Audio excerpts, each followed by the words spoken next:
Couple of things just before we get started. I'm here just to share some ideas with you. I'm here to share ideas that a lot of the general managers in this room are passionate about, and that is, how do we make the clubs that we work at better? What can we do to allow our clubs to grow and become better and more successful each and every day? So I'm going to share some ideas with you, and please feel free to stop me if you have a question. We'll take some questions during this, otherwise we'll take some questions afterwards. But the other thing I want everybody to remember is, not every club is a Congressional, not every club is a Baltusrol, not every club is one of the bigger clubs. And the perception is that if you're a big club and you're in a big city and you host major events, that everything at that club is perfect. Well, I'm here to tell you it's not. On Sunday, I spent from 7 o'clock till 5 o'clock in a strategic planning meeting with our board. And I got to tell you, we talked about everything ranging from employee salaries to how do we drive more business, to how do we improve the service that we have at the club that our service staff are giving us. How do we have a better golf course? And you know, you look at some of these facilities and you think, well, how much better can some of this stuff get?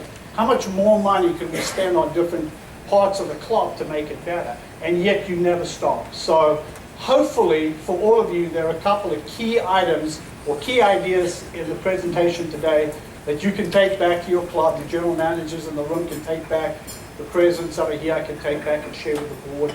And hopefully that allows you to have a club that is doing a little bit better. And it isn't all doom and gloom, because there are some very interesting trends moving forward. So I hope you don't mind me walking around. I'm going to be up for a couple, maybe 45 minutes, and standing behind that podium just would kill me. So my ADHD would drive me and you nuts. So a couple of quick things. Trends. One of the things that I'm interested in is I'm interested in what is happening in the industry, not just in our club industry, but what's happening in golf, what's happening in hospitality, what's happening in restaurants. You can tell by my build, hey Bob, you can tell by my build I enjoy eating, I enjoy drinking, I have a fascination. I'm actually a closet chef, and my chef thinks he's a golf professional, and I think I'm a chef. So we spend a lot of time together talking about different things when it comes to food and beverage opportunities. A couple of things to take you through as we get into this. First of all, why the interest in trends? Why did I wake up one day and decide that I need to know more about trends? First of all, generally trends are written by academia, by people that are in academia, that are going out who do not live day to day in our industry. So I want to let you know today that you're actually going to be seeing trends and information related to the club from people who are in the trenches. The GMs that you have sitting next to you are in the trenches. We are dealing with these issues every day. When it comes to things like dress code, we are dealing, living it, breathing it every day. Whether you can wear jeans or not wear jeans, whether you can use your cell phone or not use your cell phone, these are the kinds of things the wonderful things that we deal with day in and day out. So, first of all, we were going to do a strategic planning. The first time we're going to do strategic planning at Congressional Country Club. We used to kid ourselves that we did strategic planning. For years, I've been there 15 years, and for years we'd kid ourselves. We'd go on a boondoggle golf trip. We'll all take a file or binder with us. We'd meet for about 2 hours, and then we'd go out and play 36 holes of golf and play 18 holes of golf the next day and come back and say, wow, we had a wonderful retreat and we did an awful lot of strategic planning. Well, we didn't. We yacked a little bit, we talked a little bit, we socialized a little bit, we drank a little bit, we ate a little bit, but we didn't do any strategic planning. Strategic planning, ladies and gentlemen, is a commitment. In our case, when we committed to it, was an 18-month process. We committed, we had each board member make sure that they committed to an additional 40 to 80 hours just on strategic planning, over and above their normal responsibilities and duties as a board of governor at the club. And all of you that are sitting here in volunteer positions at clubs, you know how much time that takes. And if you're the president, you know how much time it takes to be the president of a club. And until somebody steps into those shoes, they will not know how much time the president puts into a club. So as we went through the strategic planning, the very first question, we engaged 2 people to come in and help us with the strategic planning. The first one said, well, before we do any strategic planning, we need to know about trends and what potentially is happening in the industry. And I said, well, that's easy. The guy looked at me as if I was suddenly God and knew how everything was going to work. And the answer was, I don't have any answers, but I have a whole bunch of friends in this industry who can help us with answers. So we have a loose group of people called the Alliance, which Kevin and I are part of. It's 16 clubs. And basically once a year, we get together and we talk about different things. We share different ideas. It's the president and the general manager of 16 clubs. This past year, we were at Baltusrol with Kevin. We had a great time. But we spend most of our time meeting, and most of the meetings are about the presidents and the presidents getting to understand the business a little bit better. We do play golf. Not a total boondoggle, but we do play golf. But at the end of the day, it's a lot of good information sharing. So I immediately said to the guys that were helping us with this, let me get with the 16 guys in the Alliance, and let me poll them and ask them, these are people with feet on the ground, these are people that are dealing with this stuff. Let me ask them, what are they seeing coming down the line? What are the things that their members are talking about? What are the things that their board members want answers to? And let's see if we can find some common trends or threads through this. Polled the first group of 16 guys. We took a little notice went out to the guys. The information came back, and the information was broken down into categories. And I believe we had 12 categories. Once we got that, we sent back out a survey to the same 16 guys, plus an additional 50 to 60 additional club managers who we knew, and asked them to rank the stuff that we sent them. We sent them these 12 different categories of trends we'd seen. We asked them to rank. They sent it back. We then tabulated. We sent it back to everybody. It was published in a magazine, and I'll show you a little bit about it. It was in an article in Club Management magazine in 2010. The reason we wanted to do strategic planning was because we were dealing with all the same things you guys are dealing with. There are no new problems, ladies and gentlemen. We all have the same problems. Every single one of us have the same problems. We're dealing with exactly the same things. You may think you're out on an island and nobody else has the problems you have. Guess what? Burst that bubble. We are all dealing with the same things. And as we go through this today, I think you'll see that. Whether it's capital projects, bad economy, whether it's member usage, golf, food and beverage down, golf being flat, whether it's member retention, whether it's recruiting of members, and whether or not your tradition is in jeopardy, these are all things that all of us are dealing with. So if you came here today thinking you've got some real unique issues that need to be addressed, they probably are going to be addressed, but they're not going to be unique. So I like to put up a lot of different pictures. Some of them are fairly controversial, so excuse me. But, you know, when you look at trends and you think to yourself, well, what are we dealing with? What are the trends? We have a very strong policy about how you wear your hats at the club, and I'm sure most of you do. But is that a trend? Is the guy eating the hamburger, is that what, as Americans, and I know I speak a little bit funny, but I am an American, originally from South Africa, but is that the perception of who we are when we travel around the world? Is that a trend? Is a trend that we're all becoming overweight? Is it the trend that we eat huge portions of food? Is the trend that we eat too much and exercise too little? Let's have a look and see. Is the trend the loudmouth pants that we see on the left? Is that coming down the track, and is that coming to a club near you one day? Or is the trend at the bottom something along the lines of fitness? And you know, you put that in and it's good eye candy for all the men, but it's also good eye candy for all the ladies. And I do see that we have at least one lady in the audience today, and I'm very happy for that. This was the article that was written at the end of us doing this trends analysis. And this article is available. Kevin, you have that. Is it on their little disc? So it's on your disc. Please have a look at that article. That article was written at the end of 2010, and if you wouldn't mind just checking into that. But that was done. National Club Association, Kevin was talking about that earlier. They do a very, very extensive article in trends as well, talking about a lot of different things that they are seeing coming down the pipe as well. I think you have to balance where the information is coming from. Let's look a little at the demographics of the club members. This is what statistics are showing us right now. The median age of club members is 58 years old. They're married.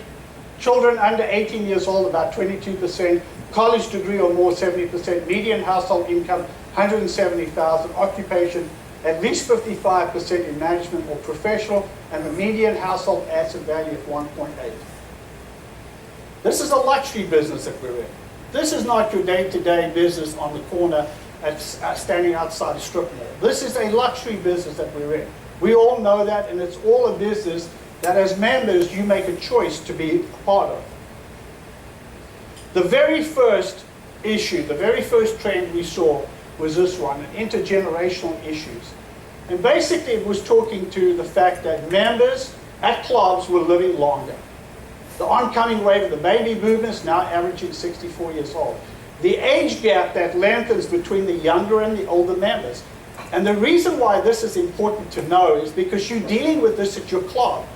Everybody's talking about being more family friendly. Everybody's talking about having more kid access. But at the same time, you've got Mr. Smith, who's 74 years old, or 84 years old, or in my case, 94 years old, who's playing golf 4 times a week.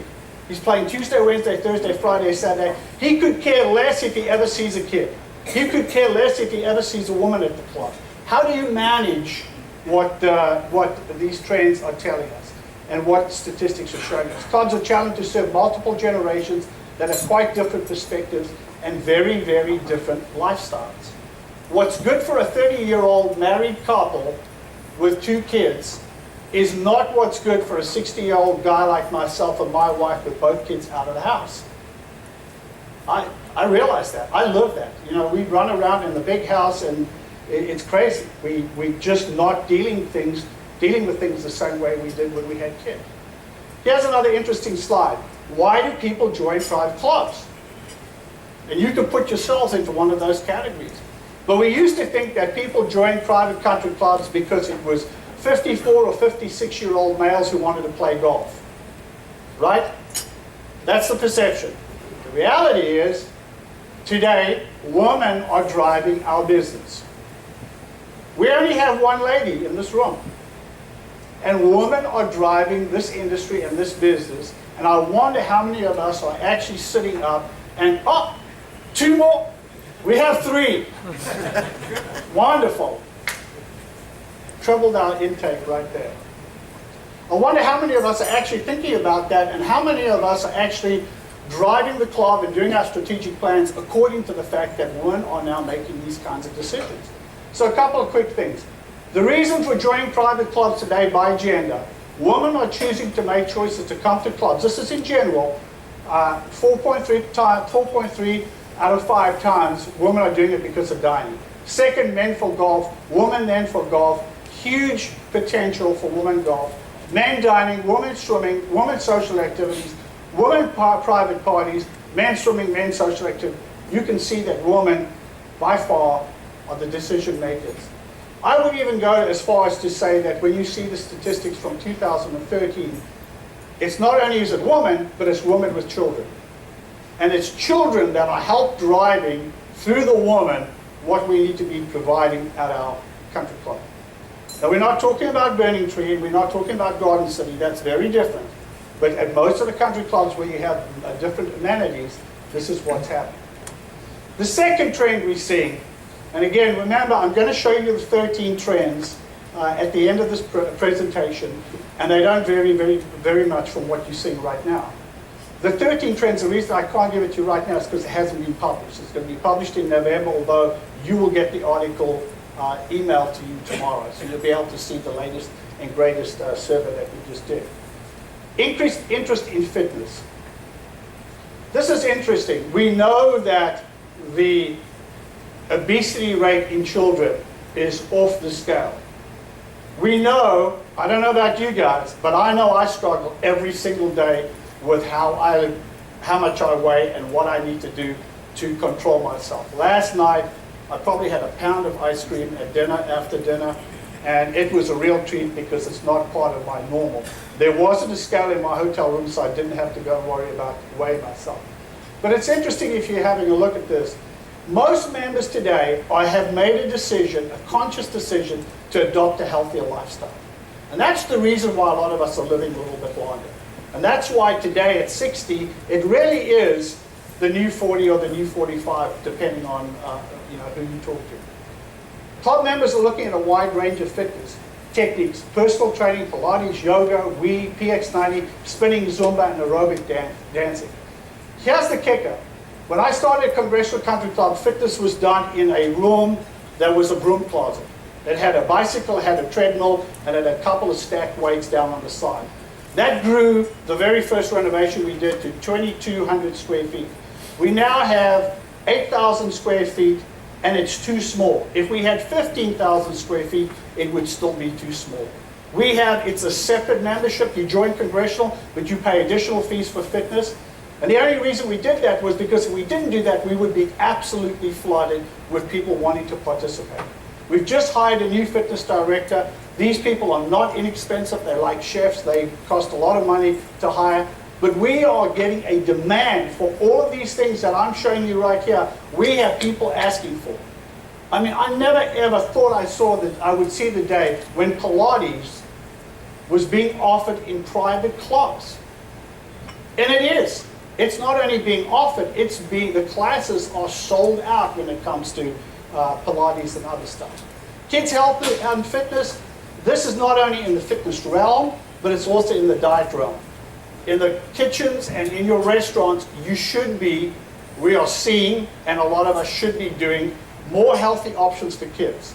Kids are obviously driving members to come to the club, but we need to make sure that when they get there, we have more healthy options. On the left-hand side, have times changed. Men wouldn't look at me when I was skinny. Do any of the ladies have any problems with that? Or the men have any problems? It's the exact opposite. Times are changing. The top cartoon, well, it seems your weight is perfect. You just happen to be 11 feet too short. I feel like that most mornings when I get up. Now on the bottom right-hand side, would you like 1,000 sit-ups with that? And I think the point is that everybody's trying to be a little bit healthier. We're all trying to do a little bit better than we did. And we all falter on the way, but hopefully we move forward. Here's a great one. I don't know if you guys have this, any of you have this. The calories are those tiny little creatures that live in your closet and sew your clothes a little bit tighter every night. They were in the hotel closet, by the way, too. So. Couple of trends in fitness. Providing age-appropriate offerings, cross-promotions with activities like tennis, golf, and swimming. That's big at our club. That's big at Congressional. Tennis and golf. Being able to be more flexible, being able to have more core strength, being able to be just a little bit stronger generally is helping, and we have a lot of that cross-promotion. Spicing up the workout with classic equipment and new improvements, innovations, wellness programming at services and fitness locations. One of the best you'll ever see is down at Boca West in Florida. Group exercise classes, PX90, Zumbas, Insanity Yoga, personal training, educated and experienced fitness professionals. All of the above you need to see. The impact of technology. How many of you have a cell phone policy? None of you? Oh, everybody. How many of you have a controversial cell phone policy? How many of you being honest? Couple of things on technology, especially amongst the younger members. I told the story last night. I was talking with one of our members who I'd done some traveling with, was asking his opinion on a restaurant in London that he had been to. And I said to him, I sent you an email a day ago. And he said to me, this is a 55-year-old man. He said to me, Mike, if you want an answer from me, do not email me, do not call me because I'm not going to answer it. Text me, and you will get an answer back in 5 minutes. Ladies and gentlemen, the way we communicate, the way we do business, the way we talk to our kids, our wives, our husbands, and the rest of our friends has changed. And if we are not changing with the times, we are falling behind. Cell phones, texting, PDA, social media are causing clubs to change the club rules regarding the use of such devices in club areas. We've changed our rules at Congressional Country Club at least 4 times in the last 4 years. We had a sign outside the golf shop that said, no cell phones allowed. The decision was made by the board and the House Committee. No cell phones allowed. Every board member that came off the golf course, what's the first thing they did? take their cell phones out and use them.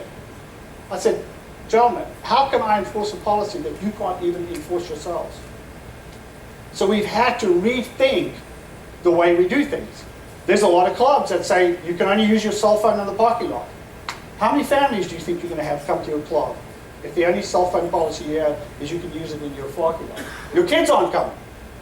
Your kids are not going to come if they can't text, if they can't use an iPad, if they can't use a mini iPad, if they can't do some of the things. The old crayons, drawing, crayons, coloring in for kids, that's gone. We don't even do that anymore. We have iPads and we hand them out. Have a look at this, play this game, do something on that. Members are also more comfortable with the use of the internet for paperless billing, announcement, and other communications, and I think we all know that. Pay our bills online, we do all of that, we communicate. We still do a hard copy for our newsletter. That's just money we're throwing out the window. Nobody reads it, but as soon as we say we're not going to do it, everybody screams and shouts, so we continue to throw money out the window. Interesting thing here, sites most used by private clubs using social media. Facebook, 65%, Twitter, 32%, LinkedIn, 25%, all the others, 25%. Controversial question. How many of you have a Facebook account? Don't be embarrassed to say you do. How many of you have Facebook? Put your hands up high. Awesome. I see more and more and more of this. I'm on Facebook and I love it. Let me tell you why I got into Facebook. Both my kids are athletes, and I got into Facebook to see that they weren't posting things that would harm them as they were going down their athletic career. But you know what? After a couple of months, I realized, whoa, this is unbelievable. I can reconnect with friends all over the world. I can reconnect with people I went to college with. I can reconnect with family members that still live in South Africa. I can do a whole bunch of things. I go and speak all over the world. When people put up their hands and they say on Facebook, I say, friend me, and I'll friend you back. And we talk and we communicate and we keep conversations going. So if you've never tried it and you've been one of the holdouts, you're missing an awful lot. And a lot of your members are using Facebook. But I will tell you, we do not have a Facebook page for Congressional Country Club. With all the GMs and presidents in here, you should be checking regularly to make sure somebody else doesn't have your name or your stuff up on Facebook. Interesting trend here, mobile device usage by club websites, visitors. Does anybody have a BlackBerry? I haven't seen one in so long. Would you mind showing me? Does it still work? Does it? Oh, did you leave it in the car? Oh, there we go. It's a new one. The new one, it actually has hard keys, right? You can hit it, and it still works, right? The company's still in business, I think, for now. But did everybody see that? But here we go for the stats. iPad, iPhone, Android, BlackBerry, and then there are others out there. The core golf is digital activity, and this is all in your presentation, and it's in your little sticks, your memory sticks that you have, so you don't have to write this down, remember it. But there's a lot of activity by golfers on the internet. You're going to be seeing something. Kevin, where's Kevin? Where's Kevin? He's not here. But Jay, you guys are going to be rolling out a new app later on today, and I'm so excited. I want an app for my club, and I'm going to learn from these guys how to do that. But you guys are already on the cutting edge, and congratulations to you guys for doing that. So there's a lot of stuff happening on the web and with the internet and with technology. Improving management and governance. And I think this, after the Enron, WorldCom, and all of the other scandals, I have found that board members and certainly presidents have become more involved in the day-to-day business of the club. They are more conscious, they're asking more questions. They're just more engaged in the day-to-day stuff. I've been at Congressional 15 years, up until maybe 12 years ago. I don't want to say people were disengaged, but they weren't as engaged as they were today. A couple of things. First of all, clubs are larger, they're more complex. Everybody's trying to run the club as a business. I think everybody understands and appreciates that it is a business that you have to run. I think, Kevin, you said last night you're at $22 million, $25 million. We're at $30 million. It's a big business that we're running with a lot of employees, with a lot of members. And scale that down depending on the size of the club, it still has to be run like a business. And it still has to be run in a way that people can say, it has to have the feel of a private club, obviously, but it has to be run in a way that is acceptable to everybody. More efficient and effective management of facilities and resources, more responsive, transparent governance models and techniques. And I think we see more and more of that. Here's a big one, emphasis on family programming.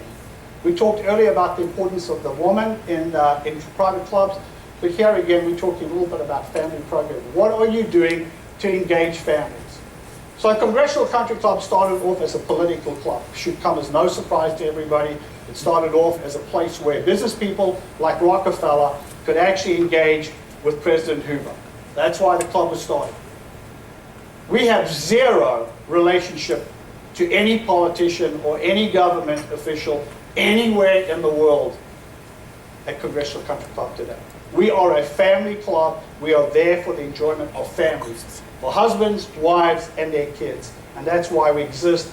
We just hired a full-time kids activity director.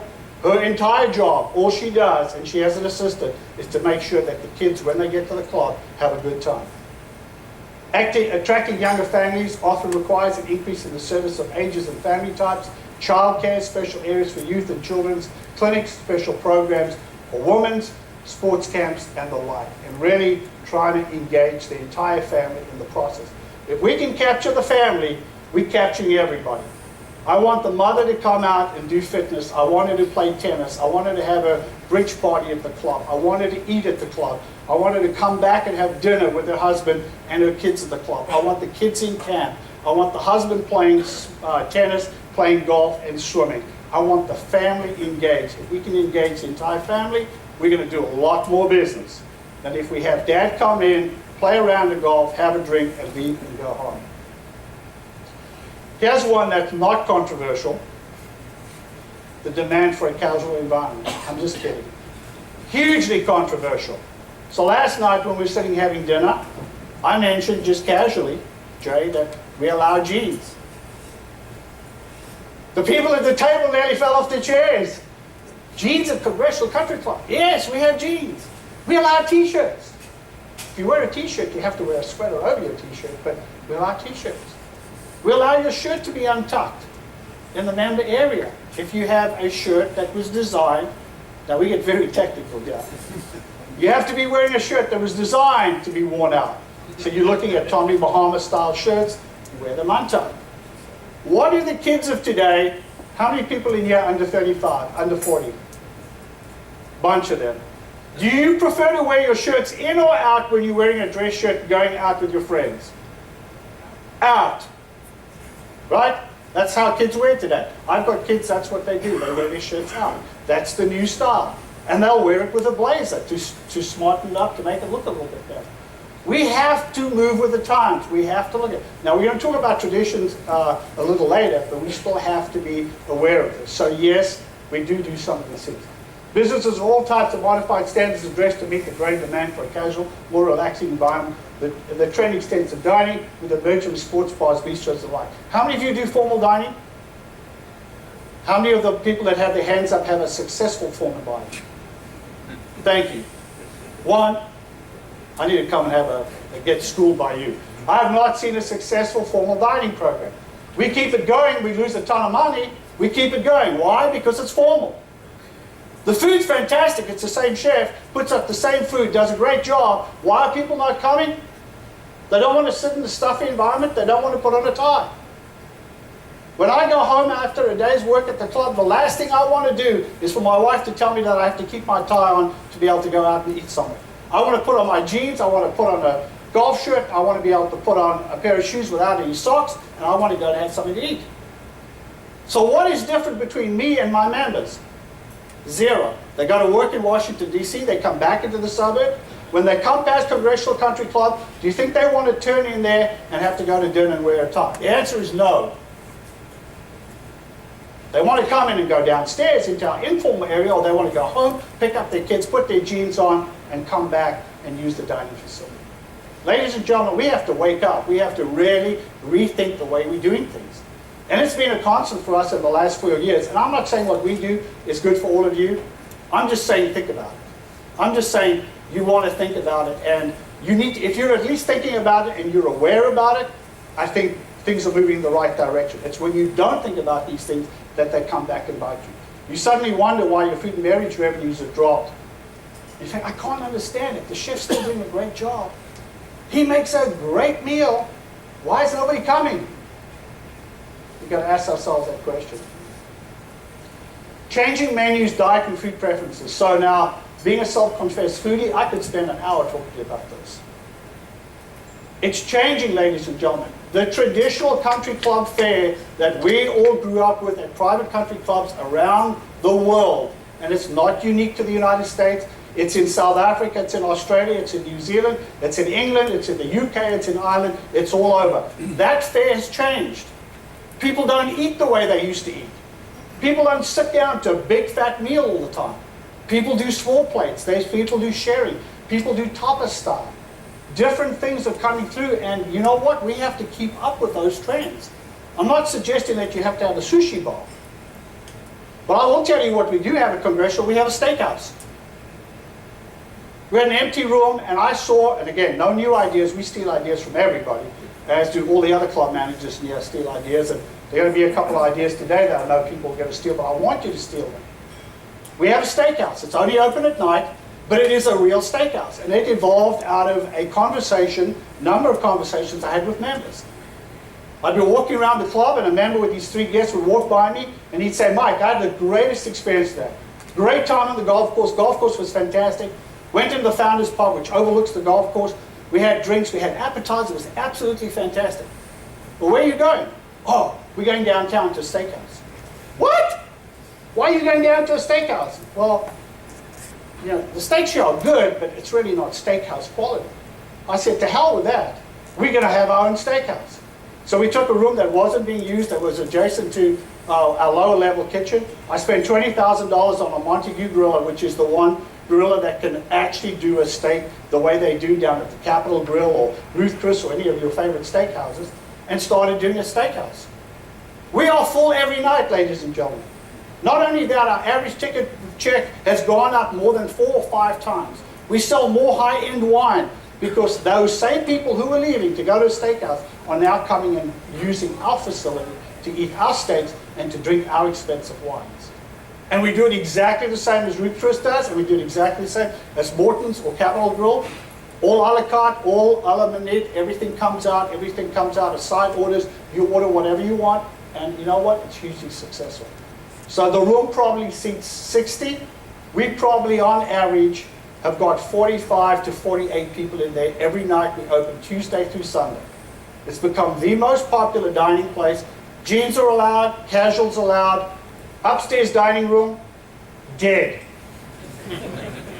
Dead. I wish I could shut the doors. It's costing me money to keep it open. But our tradition dictates that we have it, so we have chosen not to do that. A couple of quick things. Changing food and diet. How am I doing on time? Where's Kevin? Where's the hook? I'm good. Okay. Increasing national interest in healthier, more nutritional diets. That is a given. We're all looking at that. We're all looking at healthier options. We don't always stay with healthier options, but we're all looking at them, and we all like to think that we are making healthier options. Menus featuring heart-healthy, locally grown, low-fat, low-carb, gluten-free, and other specialty foods are things that we do. So in our steakhouse, we found a local grower that basically grows from calf to table. The calves are born on the farm, the calves they're slaughtered on the farm, and it's then delivered to us. It's grain-fed and grass-fed. And don't ask me what's the difference, but you need to have both. You have to have grain-fed and you have to have grass-fed. You can't have one.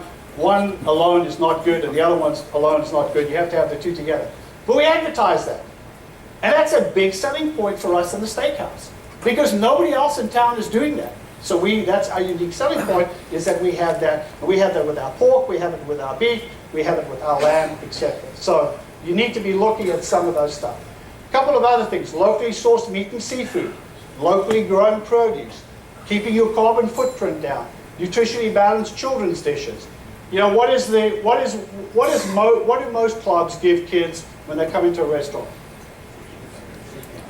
Chicken fingers, French fries, and cheese, right? Toasted cheeses, right?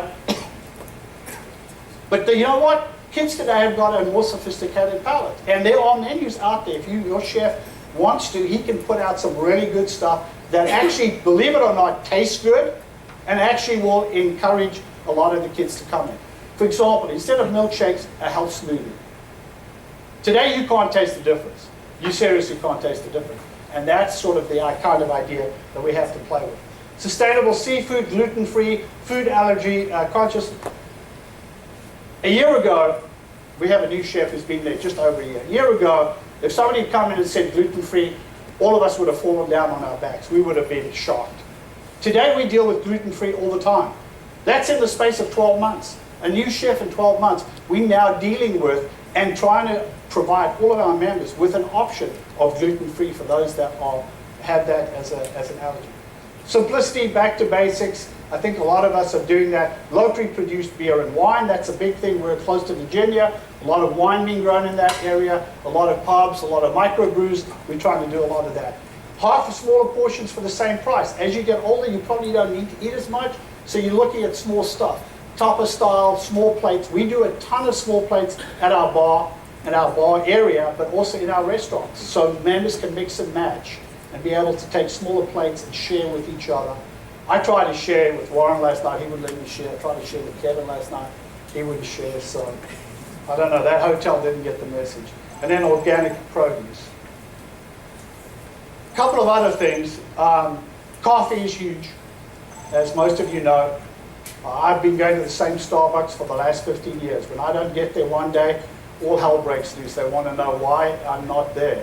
What has happened? Am I still okay? Am I still alive? Think about Starbucks and what Starbucks has done for coffee and coffee industry in general. Look at some of the wine trends. I want to share with you, take the time to read that. I'm sure this has never happened to anybody in this room.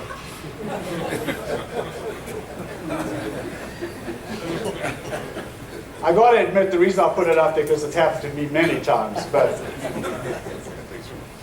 he has an idea that each one of you can take back today. It's free.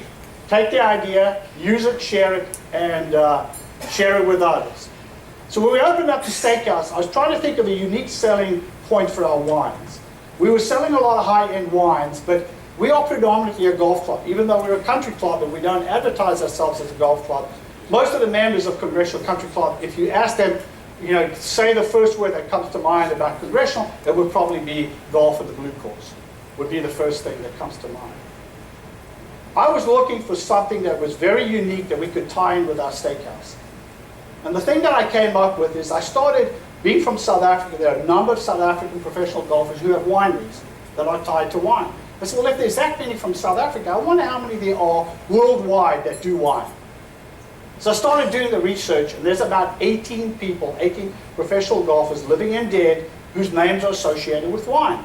I thought, wow, that might be a nice way to start a wine list that just deals with golf. Let's be the first club that puts together a wine list that just deals with golf.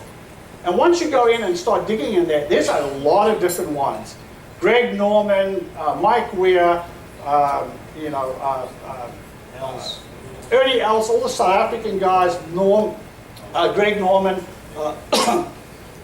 Palmer, Nicholas, Hogan, there's a lot of different stuff. So anyway, here's an idea for you guys. Take this back with you, see if it works for you guys. Basically have a wine list that just deals with the pro golfers. Put it up there, it's a unique selling feature. Most of you have got golf courses. It's become a talking point. So now when our members go to the steakhouse, they say, you know what, we're the first club ever to come up with a wine list that deals just with golf. And that's a respect for our golf heritage and all the stuff that we've done in professional golf and amateur golf at the club. There's another one. You all sell beer, right? How many of you sell beer in the branded glasses? 1, 2, 3, 4, 5. Well done. Here's the deal. Anywhere else in the world you go and get a beer, you get beer poured in a branded glass. And it's poured properly. There's a 3-step pour to a Guinness. Guess what? That's a unique selling feature for you when you're in your restaurant, in your bar, that your bartenders are serving the beer the way it should be. There's a 5-step pour for a Stella. And there's actually a little whisk that goes off, and you actually whisk the head off the top of the Stella beer. It's all about showmanship. It's all about how do we develop and how do we create unique selling opportunities within what we're trying to do. So again, this is all on the internet, you guys. But if you come to Congressional and you order a Guinness, you're going to get a Guinness served to you by somebody who was trained by the Guinness Corporation to pour a Guinness beer in a Guinness glass. And if it's not right, I want to know about it. I went to an Irish restaurant in California about 4 months ago, and an Irish lass said to me, "What will you have?" I said, "I'll have a Guinness." The Guinness arrived and was poured incorrectly. I sent it back. She was not a happy camper. "I'm Irish, I've been pouring Guinness for my entire life." I said, "I don't care, you poured it wrong. Pour it right." And that's part of the unique selling feature that we try and have when it comes to that. Carlsberg, all of them have this. The distributors will give you some glasses to start off with, and then after the members steal the glass. Oh. Did I say that? None of our members would steal any of our glasses. But the next one, emphasis on being green, I think is self-explanatory. Again, global warming, water quality, conservation, protecting the wetlands and habitats, use of pesticides. We're all into this. We're dealing with this right now. Related green issues, and it's something we all do. Our industry is regulated when it comes to golf courses tremendously. The popularity of non-golfing activities. Things like squash. Squash have sort of overtaken racquetball in the United States. Squash is an international game, whereas racquetball is not. Badminton, croquet. You know, we've got people wanting to turn some of our practice putting greens into croquet lawns. And this is all good. I think it's something we should look at. Tennis has done a great job. Tennis, as you know, is on the growth. It's on the upspurt, whereas golf is flat or in some areas trending down. But swimming, fitness, croquet, squash, racquetball, badminton, etc., and I could go on. 10. So we all play golf. This is the reality. If you look at the PGA, the USGA, the Tour, everybody is trying to see how we can promote the game of golf. There are programs coming out of the wazoo. Golf 2.0, you know, start playing with your daughter, do this, do that. There's 1,000 different things out there. But golf is flat or declining. Last year, don't everybody get excited, it did go up about 6%, but it was related to weather. It wasn't because we are attracting more people to the game. We know golf is declining. We need to see what we can do about it. In contrast to the decade of growth, and a number of golfers or rounds of golf the past few years have seen at best a flattening in both statistics and even a downturn in some areas of golf. A lot of different programs that you see down at the bottom there. How's this for a trend? Whoever thought that you'd see a golf shoe? So I come from the FootJoy era with leather soles and metal spikes. We all remember those. Whoever thought, this is old technology, but whoever thought that you'd actually be putting on a golf shoe that was designed on a running shoe last? That's actually a running shoe that's been designed to be a golf shoe. Who thought we'd do that? Nobody. But it's a trend, and today they're even more lighter, better traction, better stability, etc. A couple of trends in golf. Rounds are flat or down. Tennis is up in 2012 by 43%. Who remembers the downturn of tennis back in the 80s? 83, 84, 85, tennis bottomed out. You couldn't give away a tennis racket. You couldn't give away a tennis time or balls. Programming for women is the fastest growing segment. With my golf, we have 8 or 9 golf professionals on staff. Our focus is not so much on the man, it's what are we doing for the ladies and what are we doing for the kids. We have a very aggressive kids program. We have about 300 kids in our program. It's a very aggressive program for them and for the ladies. Golf course conditioning, the Augusta effect. Do any of you deal with that? Am I the only one? Right?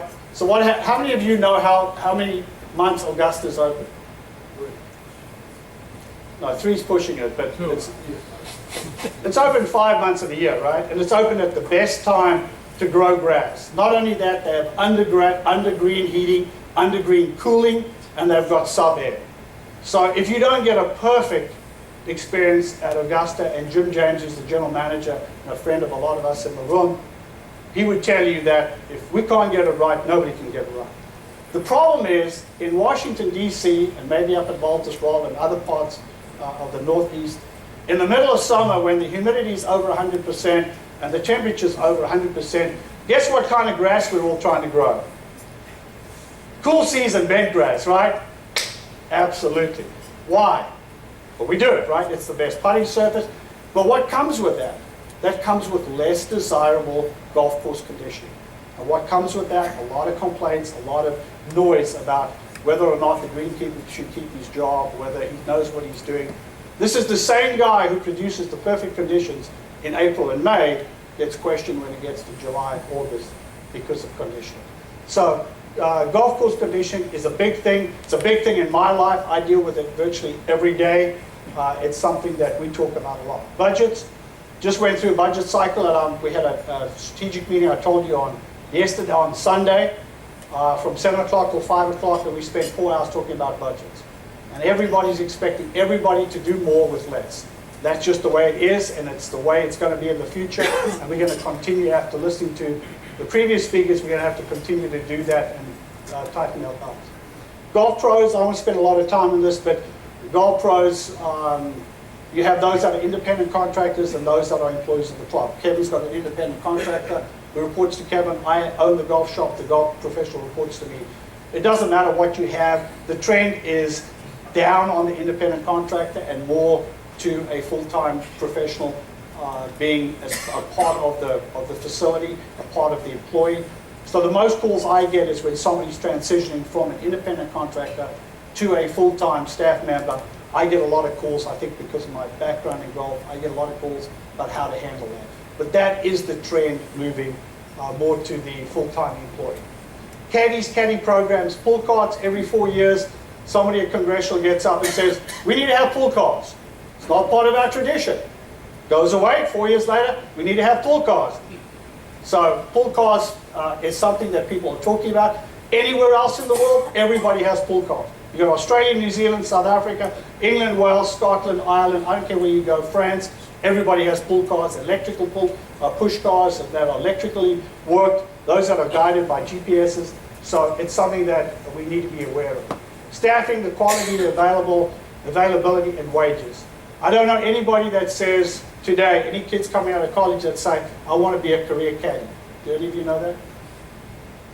So we have to work within the limits and within the scope of what we have. Big issue for us, pace of play, slow play, a 4-hour round. Everywhere else in the world, they play under 4 hours. In the US, we can't seem to figure that out.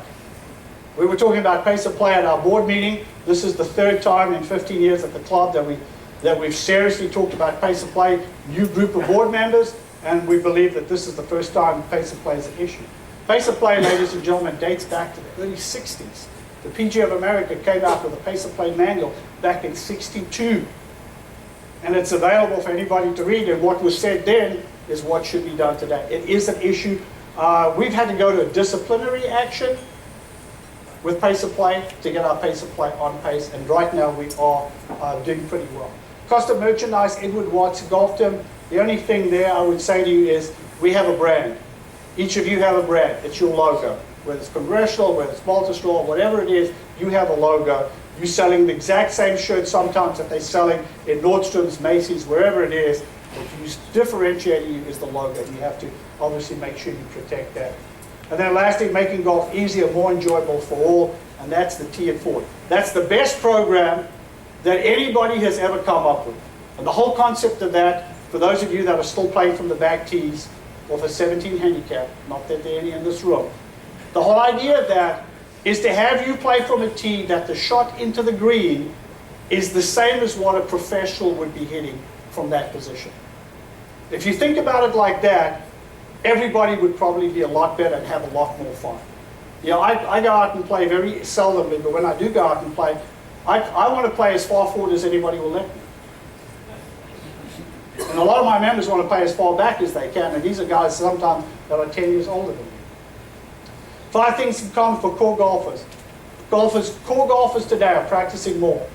They're purchasing new equipment. Every year, new equipment is being sold. Took an individual lesson with a golf professional, get custom fit for equipment, and purchasing and training age and teaching age. There's one mistake right here that I'll point out to you. Each of you can take back. You should custom fit before you have a lesson. Go and make sure that the equipment that you're using is the right equipment, that the flex is right, that the loft is right, the lie angle is right. Make sure that that all is in place. There's an article written about the Augusta syndrome. a couple of PGA magazines about pace of play and connecting with ladies. How am I doing, Kevin? Are you hooking me? Are you hooking me? Are you hooking me? All right. Private club trends. So here we go. Let me give you this one, last one here. Tailoring membership and fee structures. A lot of clubs, when the economy was down, decided they'd reduce their initiation fee, reduce their dues. Clubs are adjusting membership definitions and associated fees to reach a wider target, and adjustments may affect the mix of the equity and fees. I would strongly suggest, and you hear from the panel, do not do that. So let me show you this last one, non-traditional service and amenities. A lot of clubs are putting in spas, hair salons, barbers, concierge service, vacation planning, golf trips, etc. So these were the trends in 2010. Emphasis on being green, the popularity of non-golfing activities, number 11, tailoring membership and fee structures, and 12, non-traditional service and amenities are out of the trends for 2013. When you read the article, you see it went out to a larger population, went to over 100 managers. I think we got an 80% return on this, and this is what we have now. Man use has jumped up to the number 1 spot. Fitness is still at number 2. Intergeneration issues from 1 to 3. Rate of golf, impact of flat rate of golf is still up there, but it's higher. Relaxing the rules on technology is a lot higher. Greater emphasis on programs for women. Use of technology is there. Adopting of more casual dress. Sorry, the greater emphasis on programs for women was not in the last one, although it emphasized women. More casual dress code is there. Greater emphasis on management and governance is there, but a little lower. Here are a couple of new ones. The greater impact of government regulations. We heard about that from the panel this morning about what's coming down the pipe. Family services, greater need to justify capital expenditure. If you're not keeping up with capital expenditure, you're falling behind. Everybody's doing that right now. Expanding the definition of family, and then finally making golf courses easier for more players. So ladies and gentlemen, Kevin, thank you. To everybody here, Steve, thank you.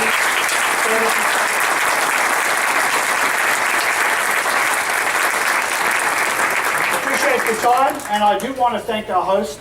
I'd like to thank the host club for hosting us today. And Kevin, thanks for everything. Questions? Questions? Question. What is your cell phone policy? We allow texting anywhere in the clubhouse with the exception of our restaurants. You cannot put the phone up to your ear to take a phone call unless you're in the men's locker room or the ladies' locker room or in the parking lot. But other than that, you can pretty much do whatever you want. You can open up an iPad, you can read a book, you can do emails, you can pretty much do everything. You just cannot put it to your ear pretty much anywhere in the club except the locker rooms. On the course, you're allowed to use your cell phone. You're allowed to put it up to your ear as long as you move away from the group that you're playing with, and as long as it's not impacting the group in front of you or behind you. We have absolutely zero issues with that, and obviously texting and email if you want to go down that road, and it just makes you play worse. But so. How do you distinguish in families child versus grandchild in an older population? How do we distinguish? We actually don't. I mean, we cater for whether the grandparents bring them in or whether parents bring them in. We're happy to have them. They're treated the same. They're treated absolutely exactly the same. Any questions for John, Stephen, Kevin? Anybody else? Zach, I have one question for you. Maybe it's for anybody in the room. When you move to more casual dress code and you allow jeans more frequently in the dining areas, how do you deal with the pushback from the traditionalists who are still coming to dinner and want to relive the good old days perpetually? So that's why we still have formal dining. So those who want to go upstairs and do the formal dining will do upstairs dining. I told a story last night and I'll repeat it today. You know, my definition at 60 of jeans is what I grew up with in the 60s, Levi's, right? That I can buy at Sears for $34. They don't have any holes, they're not faded. They actually look pretty decent, except if you ask the younger generation. And the problem is when staff are, and this is always the case, staff are put in the position of having to make sure that the rules are enforced up to a point.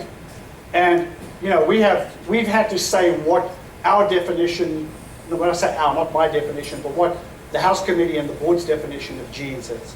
So if you wear 7 for Mankind that costs $450 a pair, it's got holes in it and it's faded, those jeans are not accepted at the club. So it can be a $400 pair of $400 pair of jeans, it just has to conform to what the $34 pair of jeans looks like.